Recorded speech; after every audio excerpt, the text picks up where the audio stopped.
Halo semuanya, Assalamualaikum warahmatullahi wabarakatuh. Jumpa lagi bersama saya, Dian Maharani. Kali ini kita akan belajar mengenai ukuran Hausdorff. Tapi sebelum belajar mengenai ukuran Hausdorff, sebaiknya teman-teman melihat dulu video saya tentang himpunan. Jadi ada himpunan buka, himpunan tutup, nanti juga ada persekitaran juga atau neighborhood, kemudian tentang himpunan kompak. Kalau misalkan tidak ada di video saya, silakan dicari di buku-buku yang tersedia ya. Kemudian juga connectedness atau keterhubungan. Dan teman-teman juga perlu belajar tentang ukuran Lebesgue. Jadi kalau misalkan di sini tidak ada ukuran Lebesgue, silakan teman-teman mencari dari buku-buku tentang ukuran Lebesgue, fungsi terukur, himpunan terukur, seperti itu. Nah, untuk ukuran Hausdorff ini, semesta pembicaraannya adalah pada ruang Euclid berdimensi n atau Rn.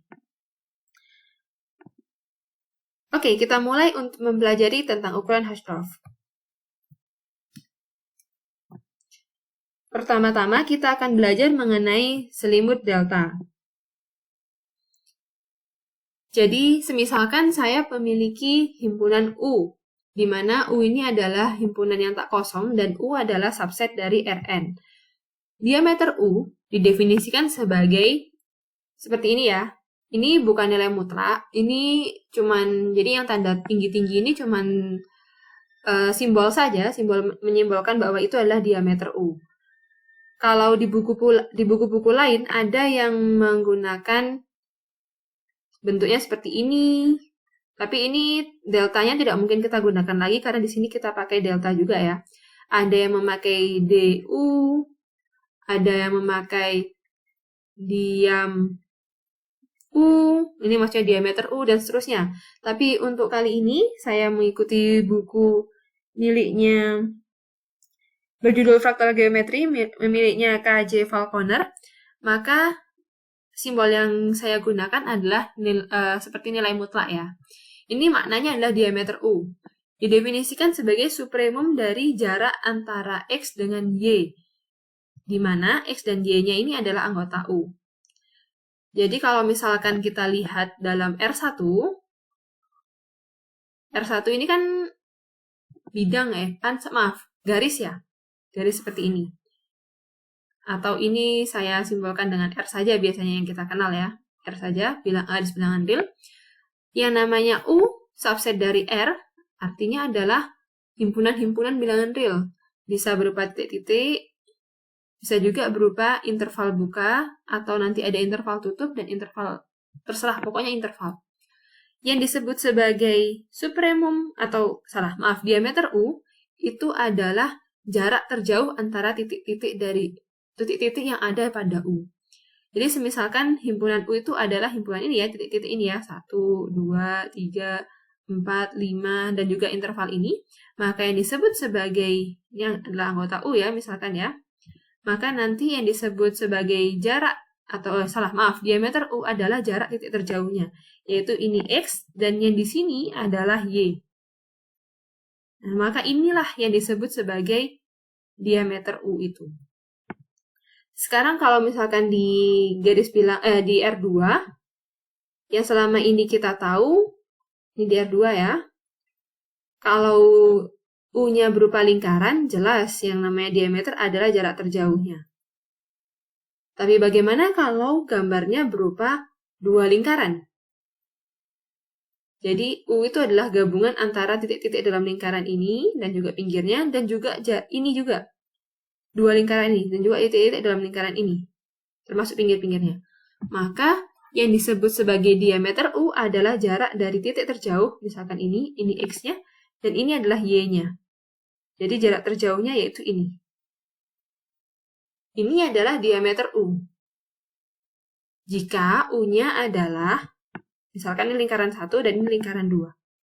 Jadi, misalkan U-nya adalah lingkaran 1 digabung dengan lingkaran 2. Pun, jika U-nya adalah dua lingkaran yang beririsan. Ini adalah lingkaran 1, saya simbolkan W1, dan ini adalah W2, lingkaran 2. maka yang disebut diameter adalah jarak terjauhnya, yaitu ini. Ini X, ini Y. Jadi untuk nilai diameter U itu adalah nilai mutlak X min Y ini, di mana X-nya yang ini, Y-nya yang ini, dan U-nya ini W1 digabung dengan W2. Seperti itu. Dan seterusnya ya. Hal yang serupa juga berlaku untuk di R3. Ini R3 ya, misalnya R3. Kalau misalkan U-nya adalah bentuk balok. Asumsikan di balok ya. Terus satunya lagi adalah gampangnya kerucut misalkan. Ya, asumsikan ini adalah kerucut. Maka nanti yang disebut sebagai diameter U, kalau misalkan ini digabung ya, misalkan di sini juga ada bola juga. Nah, nanti yang disebut diameter U adalah jarak terjauh antara titik-titik yang ada dalam kubus kerucut gabung bola ini. Jika U-nya adalah bentuk 1, gabung bentuk 2, gabung bentuk 3.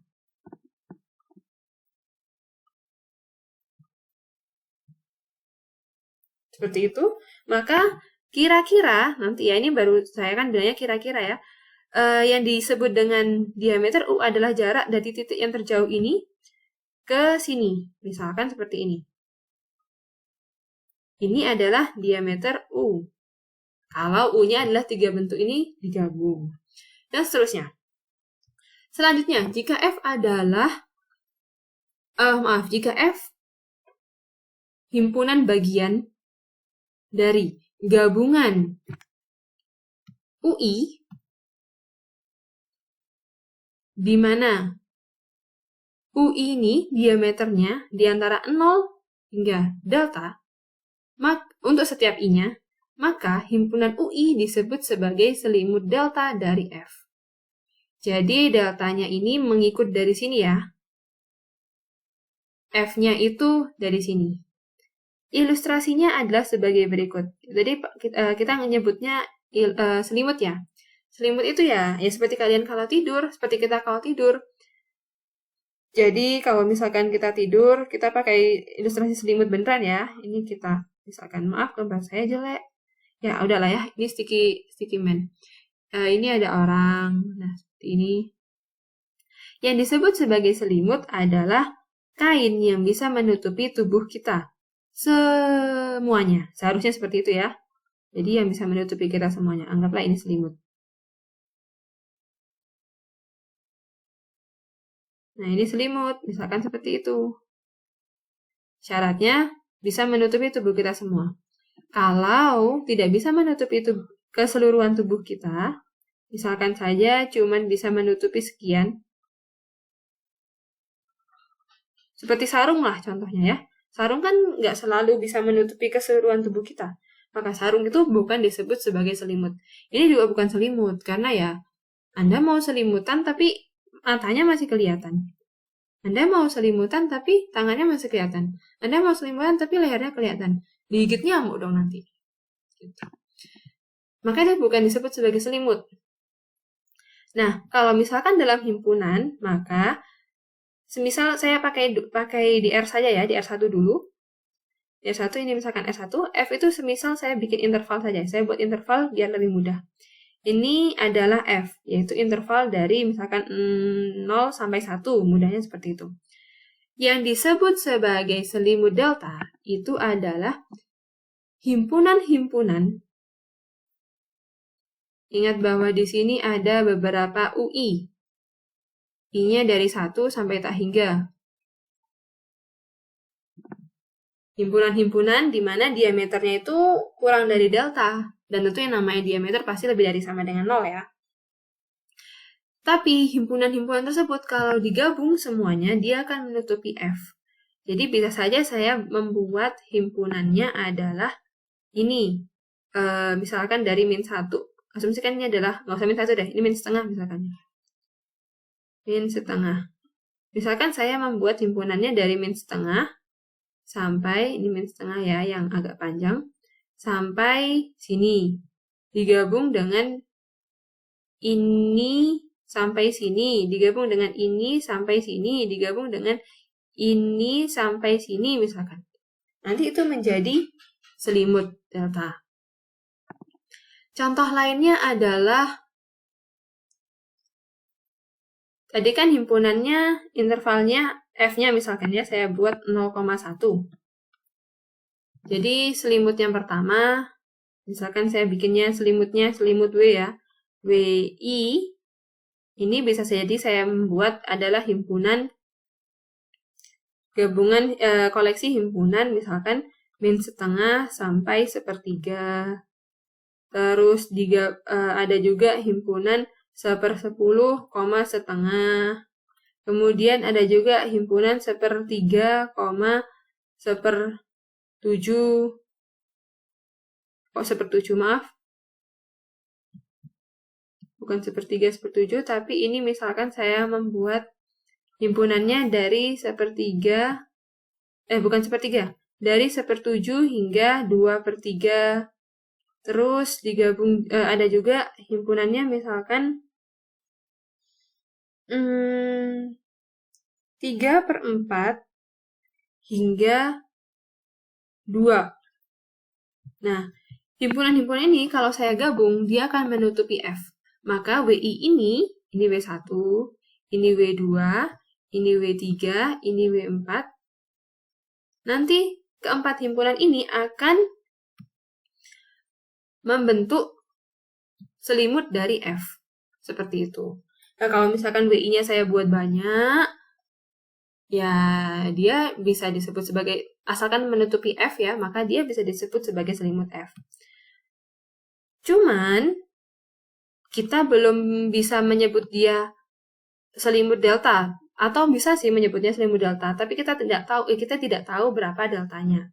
Untuk mengetahui deltanya, kita ambil saja diameter dari masing-masing W-nya ini. Kalau ini kan diameternya adalah 1/3 dikurangi atau di plus setengah. Terus yaitu ini adalah 5/6.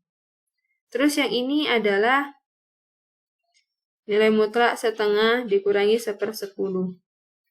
Yaitu 4/5. Dan yang ini adalah, ya silakan dihitung lah ya. Nanti kita ambil deltanya adalah nilai terbesar dari keempat ini. Dan yang paling besar adalah W4. Yaitu selisihnya adalah 5/4.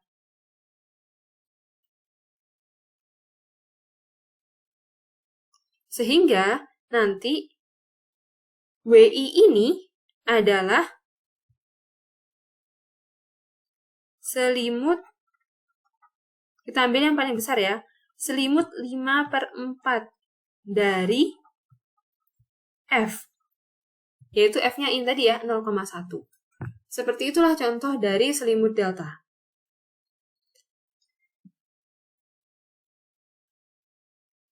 Semisal F adalah subset dari Rn, dan S adalah suatu bilangan yang non-negatif. Untuk setiap delta, kita definisikan H delta S, F adalah infimum dari sigma diameter UI dipangkatkan S untuk himpunan UI adalah selimut delta dari F. Kita lihat bahwa untuk ini sendiri ya, H cantik ini sebenarnya akan menggambarkan mengenai Hausdorff-nya nanti. Jadi ukuran Hausdorff. Kita lihat bahwa ini tuh sebenarnya bentuknya itu serupa dengan ukuran Lebesgue yang sudah kita pelajari sebelumnya. Jadi H cantik ini adalah ukuran juga, tapi ukurannya ini kita ambil dari infimum penjumlahan diameternya. Nah lo jangan bingung dulu ya. Jadi kita pelajari dulu satu-satu. Sudah tahu kan tadi selimut itu seperti apa? Kalau misalkan di R2 nanti juga serupa ya seperti tadi ya. Kalau di R2 itu misalkan di sini saya punya himpunan F-nya, nanti yang namanya selimut tuh ya bulatan atau terserah mau bentukannya nggak bulat juga nggak apa-apa. Pokoknya himpunannya itu bisa menutupi F aja semuanya, koleksi-koleksinya. Semua himpunannya kalau digabung maksudnya bisa menutupi F. Seperti itu. Nah, kalau misalkan ini tadi, UI itu adalah selimut delta dari F. Gampangnya saya ambil di R saja ya. Ini adalah F-nya. Jangan itu lagi. F-nya ini misalkan himpunan tutup. F-nya adalah himpunan tutup ya. Terus, himpunan UI adalah selimut delta dari F. Berarti misalkan yang ini, ya udahlah ya, pokoknya digabung-gabung selimutnya. Tapi kan selimut itu bisa macam-macam ya bentuknya ya. Delta itu juga bentuknya macam untuk delta yang sama ini ya, maaf. Ini untuk delta yang sama, yaitu delta ini harus sama dengan delta yang ini. Nah, untuk delta yang sama, delta ingat lagi yang tadi ya. Untuk delta yang sama, kita bisa membentuk banyak selimut delta untuk F. Itu tuh serupa dengan kalian atau kita mau tidur. Panjang tubuh kita sama, misalkan saja panjangnya 160 cm. 160 cm ya tingginya. Kita masih bisa menggunakan banyak selimut yang cukup dengan tubuh kita. Misalkan saja selimut berwarna biru, ada selimut berwarna hitam, ada selimut bergambar Mickey Mouse, ada selimut bergambar panda, ada selimut bergambar Bear Brands. Kok Bear Brands? Ya udahlah ya. Terus ada yang selimut berbentuk segitiga misalkan. Ada selimut bentuknya segi 5, ada selimut bentuknya segi 6, ada selimut bentuknya lingkaran, dan seterusnya. Belum lagi ada ada bed cover, terus ada kantong tidur, dan seterusnya. Yang penting bisa menyelimuti kita. Hal yang serupa dengan selimut delta ini, walaupun intinya tujuannya harus sama, yaitu sama-sama panjangnya delta. Ini serupa dengan panjang tubuh kita ya. Panjang tubuh kita itu kira-kira lah ya. Bukan panjang tubuh kita sih, tapi panjang selimutnya. Jadi panjang selimutnya itu sama-sama 200 meter misalkan. Tadi tuh panjang tubuh kita 160 misalkan ya. Terus panjang selimutnya adalah 200 cm, maaf, bukan 200 meter. Untuk selimut dengan panjang sama-sama 200 cm, kita bisa menemukan banyak selimut. Ya kan? Hal yang serupa dengan UI, jadi himpunan UI ini ada banyak jenisnya. Ada yang himpunannya 1/n misalkan, nanti ada yang himpunan, maksudnya himpunan 0,1/n, bisa juga himpunan setengah koma 1/n, ada setengah koma 1000/n, misalkan seperti itu, dan seterusnya. Macam-macam lah, pokoknya syaratnya harus memenuhi tadi ya, selimut delta, harus memenuhi selimut delta. Nah, sekarang dari masing-masing selimut tadi, kalau kita jumlahkan diameternya UI, masing-masing UI-nya, tapi masing-masing diameternya itu kita pangkatkan S dulu, lalu kita jumlahkan, itu tentu akan menghasilkan banyak nilai ya. Jadi, oh ya, ini tadi kan saya memberi contoh kalau W-nya ada 4 ya, atau isi selimutnya ada 4. Yang ini, isi selimutnya ada 4 kan, yang W tadi. Harusnya ini isinya nggak cuma 4, tapi sampai tak hingga. Cuman karena saya males nulisnya juga dan terlalu panjang, jadi ya saya tulis sampai 4 saja gitu. Harusnya ini sampai tak hingga. Nah, untuk yang ini, semisal saja kita pakai yang W tadi ya, ini. Berarti kan panjangnya 5/6, 4/5, yang ini tadi saya hitung deh akhirnya. Ini panjangnya atau diameternya adalah nilai mutak dari 2/3 dikurangi 1/7, yaitu 11/21. Nah, untuk yang ini, yang WI ini, kalau saya jumlah dan pangkatkan S, misalkan saja S-nya adalah 1 itu, biar gampangnya ya, kan S-nya juga harus lebih dari sama dengan 0 kan, kalau S-nya saya ambil 1 kan boleh ya. Jadi di sini I-nya 1 sampai 4 tadi, misalkan sampai itu, harusnya sampai tak hingga ya. Dari WI, diameter WI, dipangkatkan S, S-nya saya ambil 1 aja, maka nanti saya akan mendapatkan 5/6 tambah 4/5 ditambah 11/21 ditambah 5/4. Silakan dihitung sendiri. Nanti kalau misalkan saya membuat WI-nya selimut baru, misalkan UI juga,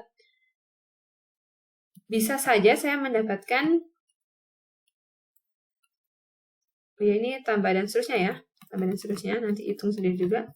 Bisa saja nanti saya mendapatkan UI-nya ini, juga pangkatan 1, ini adalah, semisal saja ya, saya ambil 1, tambahin setengah, tambahin 1/3, tambahin, dan seterusnya. Bisa jadi seperti ini. Dan seterusnya nanti bisa saja ada selimut-selimut lainnya. Yang penting mereka, selimut-selimut ini masuk dalam selimut delta. Nah, dari nilai-nilai selimut ini, yang ini, ditambah nanti ada lagi yang ini, ditambah lagi yang ini, kita cari nilai infimumnya. Bisa jadi infimum itu adalah nilai paling kecil, bisa jadi ya bukan nilai paling kecil, cuma infimum aja gitu. Nanti kalau sudah ketemu infimumnya, maka nilai itu akan menjadi H cantik delta pangkat S dari F. Selanjutnya, kalau deltanya ini dibuat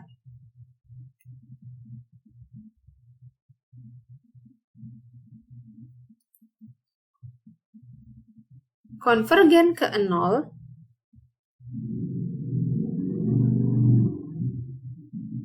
maka ukuran ini kalau saya buat deltanya konvergen ke 0, maka ukuran ini akan menjadi ukuran baru, yaitu saya disimbolkan dengan H cantik S F. Jadi ini tadi kalau kalau deltanya saya buat 1, maka ketemu nilainya. Kalau deltanya saya buat setengah, nanti ketemu nilainya berapa. Kalau saya buat deltanya 1/4, nanti ketemu nilainya. Kalau deltanya saya kecilkan, maka nanti nilainya akan menuju ke satu nilai, yaitu HSF. H cantik SF. Oh iya, ingat bahwa delta ini sebenarnya adalah jarak ya. Nih tadi. Jarak atau batas atas dari diameternya UI. Diameter ya. Jadi tadi diameter itu yang ini. Jadi kalau misalkan selimutnya saya ngepreskan, istilahnya saya preskan, saya kecilkan, makin kecil semakin menuju ke bentuk himpunannya itu.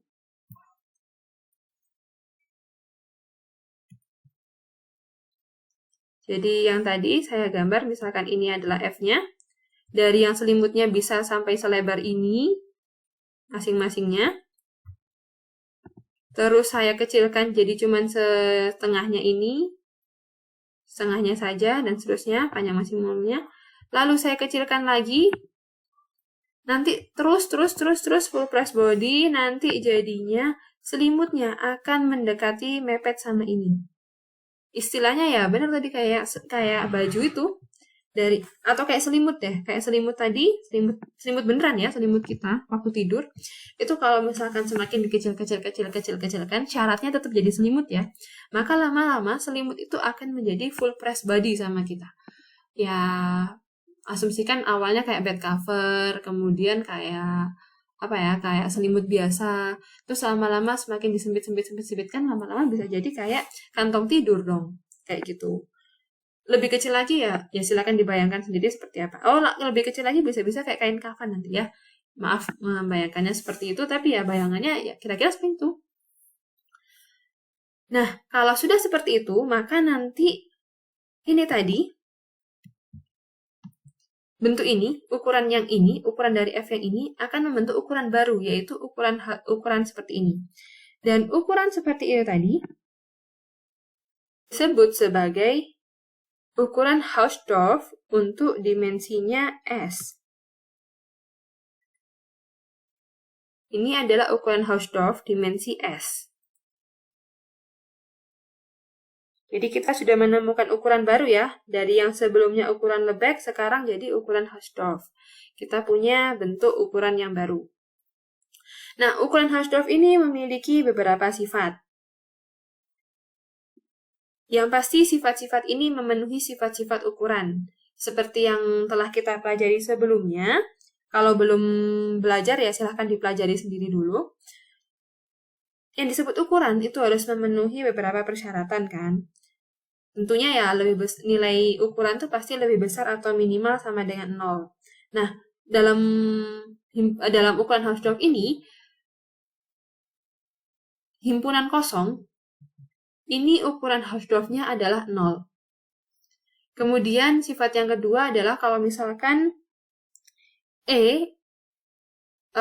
jika E itu adalah subset atau himpunan bagian dari F, maka ukuran Hausdorff dari E itu akan kurang dari atau maksimal sama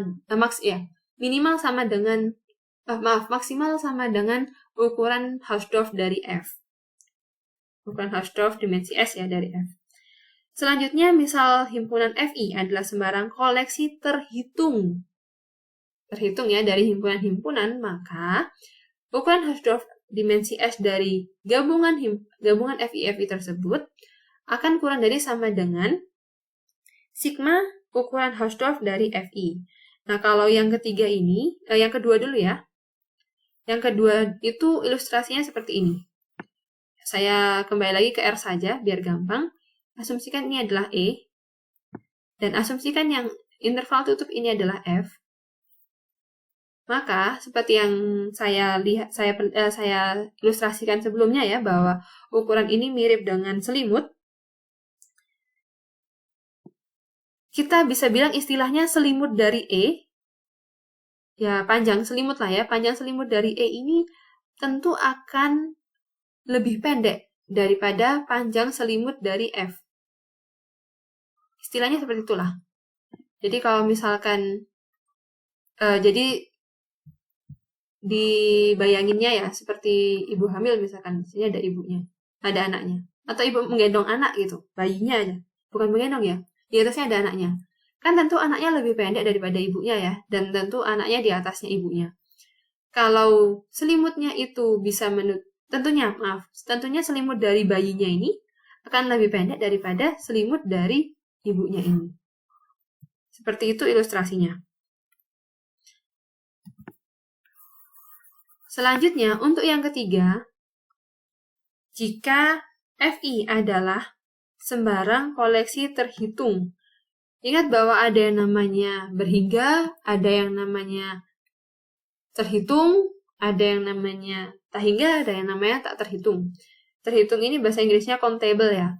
Jadi countable itu maksudnya ya kita bisa menghitung, misalkan ada F1, ada F2, ada F3, dan seterusnya. Ini namanya countable atau terhitung. Tapi dia infinite atau tak hingga jumlahnya. Tapi kalau misalkan cuma F1, F2, dan F3 saja, ini adalah koleksi terhitung sekaligus berhingga. Jadi kalau misalkan ini yang namanya terhitung, itu bisa jadi banyaknya tak hingga, tapi kita bisa menghitungnya seperti mengeja lah ya. Kalau berhingga, jelas dia terhitung. Nah, semisal Fi adalah seperti ini. Maka nanti ukuran Hausdorff dari koleksi yang ini, baik ini maupun ini, tentu akan kurang dari penjumlahan ukuran Hausdorff masing-masing himpunan. Jadi, ini misalkan, yang ini aja ya, misalkan saya gabung, jadi F1, gabung F2, gabung F3, kemudian ini semuanya saya cari ukuran Hausdorff-nya, ukuran Hausdorff dimensi S, ini tentu akan kurang dari sama dengan sigma. Nggak usah sigma ya, langsung saja saya jumlahkan.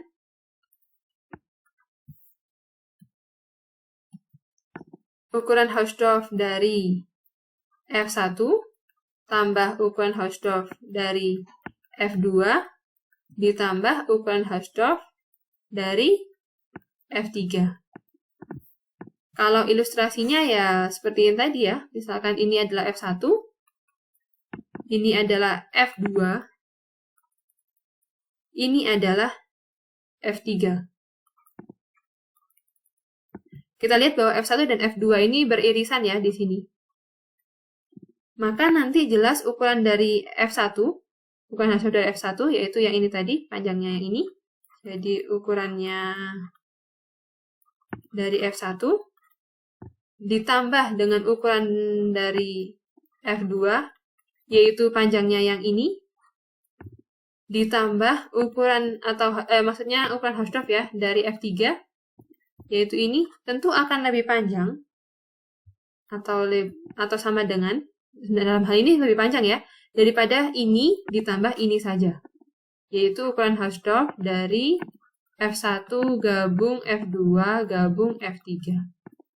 Itu seperti ini ya, kalau misalkan di R1. Nanti di R2 dengan cara yang serupa.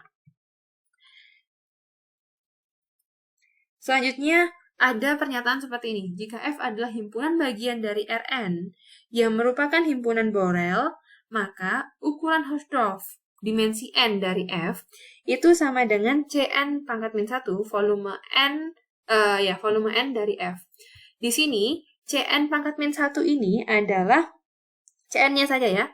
Cn ini adalah volume dari bola berdimensi n dengan diameter 1. Jadi kalau misalkan di R saja, di R1 ya interval dengan panjang intervalnya adalah 1, misalkan 0,1 saja. Kalau di R2 ya lingkaran dengan diameternya 1. Kalau di R3 adalah bola yang berdiameter 1 juga. Seperti itu. Sedangkan volume itu ya seperti kalau di R1 ya, volume 1. Jadi volume n-nya itu adalah dimensi. Volume 1 dari F, artinya ini kan F-nya harusnya subset dari R ya. Jadi 1 ini adalah dimensinya. Volume 1 ini adalah panjang dari himpunan F. Kalau di R2, ini di R1. Kalau misalkan di R2, volume 2 dari F, ini adalah luas himpunan F. Kalau di R3,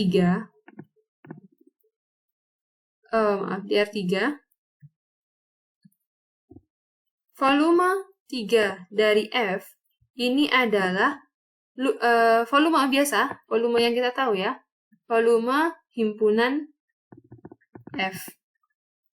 Ya kan, kalau misalkan F-nya berbentuk bola, ya volumenya ikuti volume bola, dan seterusnya.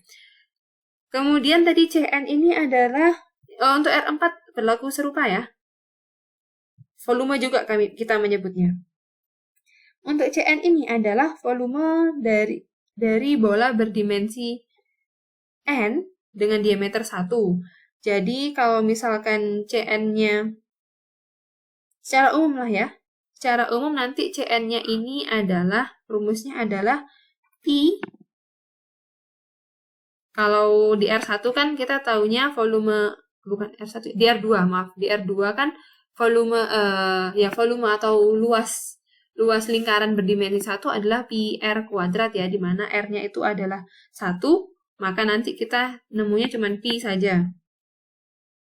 Oh maaf, ini diameternya yang 1. Berarti R-nya nanti adalah setengah. Berarti setengah pangkat 2. Nah, kalau misalkan di R3 nanti tetap sama, pakai diameternya 1. Maka nanti secara umum di Rn, ini rumus Cn-nya adalah pi pangkat n per 2 per 2 pangkat n dikalikan n per 2 faktorial. Ini kalau n-nya genap. Tapi untuk n yang ganjil, maka rumusnya berubah menjadi pi pangkat n-1 per 2 dikalikan N-1 per 2 faktorial dikalikan 1 per N faktorial. Ini berlaku jika F-nya merupakan himpunan Borel ya. Ingat lagi himpunan Borel itu seperti apa? Kalau misalkan belum ingat ya silakan dibuka lagi catatannya atau dibuka buku-buku penunjang lainnya. Nah, yang ini disebut sebagai ukuran Hausdorff dimensi N. Selanjutnya, ukuran Hausdorff itu memiliki beberapa sifat. Selain sifat-sifat yang tadi ya, ada juga sifat skala namanya. Jadi, sifat skala ini menyatakan bahwa misal S adalah transformasi serupa dengan skala lambda lebih dari 0. Jika F adalah subset atau himpunan bagian dari Rn, maka ukuran Hausdorff dari SF untuk dimensi S itu adalah lambda pangkat S dikalikan ukuran Hausdorff dari F dimensi S. Jadi, ilustrasinya seperti foto lah ya, seperti ini. Jadi, sebelumnya kalau kita lihat bahwa panjangnya orang ini adalah 5 cm, bukan dalam foto ya. Dalam foto ini misalkan panjangnya 5 cm. Kemudian foto ini kita perbesar misalkan 2 kali. Maka nanti panjang dari foto orang itu akan menjadi 2 kali 5, yaitu 10 kali. Nah, 2 yang saya sebut tadi itu adalah lambdanya ini, skalanya. Jadi, ukuran Hausdorff F sebelumnya adalah 5 ini, semisal seperti itu. S itu adalah pemetaan atau transformasi serupa ya. Jadi dari titik sini ditransformasikan ke titik sini. Dari titik sini ditransformasikan ke titik ini. Bentuknya tetap. Yang disebut serupa ini adalah bentuknya tetap, tidak berubah. Hanya formasinya juga tetap, hanya ukurannya saja yang berubah. Ilustrasinya seperti ini, dari yang bentuknya begini. Kemudian dikalikan skalanya sehingga panjangnya seperti ini. Hal yang serupa dengan ini, yang gambar kedua bentuknya seperti ini. Ini tadi kalau di R1 ya, kalau di R2 dari yang tadi saya bilang saya katakan pakai volume, maka nanti volumenya adalah area. Dari bentuk ini ditransformasi atau di skala lambda kali lipat, maka nanti luas selanjutnya adalah area awal dikalikan lambda kuadrat. Jadi kalau misalkan panjang ditransformasikan atau diperbesar atau diperkecil, nanti panjangnya berubah menjadi panjang tersebut dikalikan lambda. Kalau luas berarti luas tersebut dikalikan lambda kuadrat. Nah, kalau ukuran Hausdorff juga sama. Jadi untuk titik-titik atau benda-benda kecil, debu-debu dan seterusnya ya, yang sudah diketahui ukuran Hausdorff-nya, kemudian diskalakan lambda kali lipat, nanti jadi ukuran yang baru adalah seperti ini. Ukuran Hausdorff yang tadi dikalikan lambda pangkat S. Untuk pembuktiannya, semisal saya memiliki himpunan UI, ini adalah selimut selimut delta dari F. Maka, nanti himpunan S UI ini adalah selimut delta juga dari SF.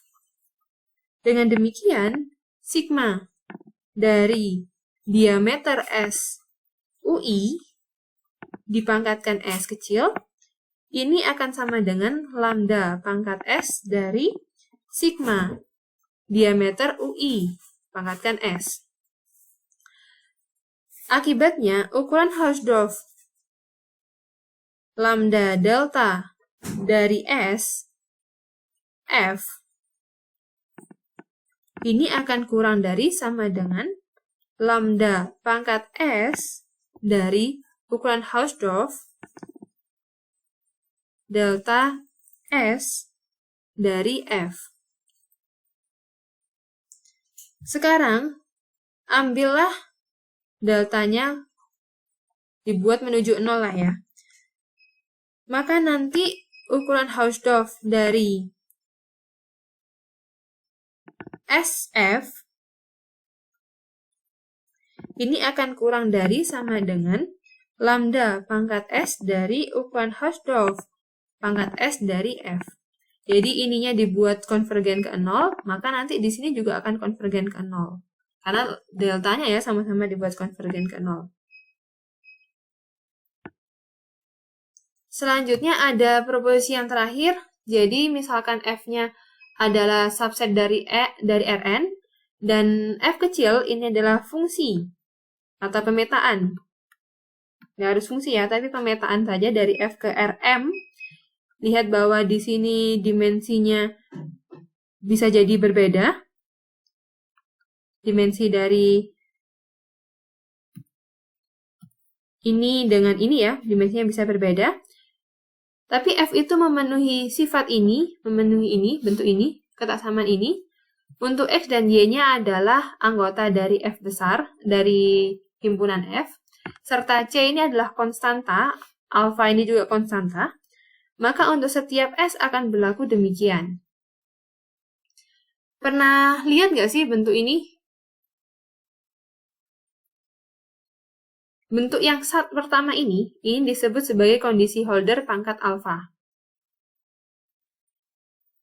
Nah, kalau alfanya ini saya buat 1, maka F ini disebut fungsi Lipschitz. Seperti itu. Oke, sekian untuk penjelasan kali ini. Untuk proposisi yang terakhir tadi silahkan dibuktikan sendiri. Mohon maaf apabila saya ada kesalahan, kelebihannya buat teman-teman saja. Kita jumpa lagi di lain waktu. Wassalamualaikum warahmatullahi wabarakatuh.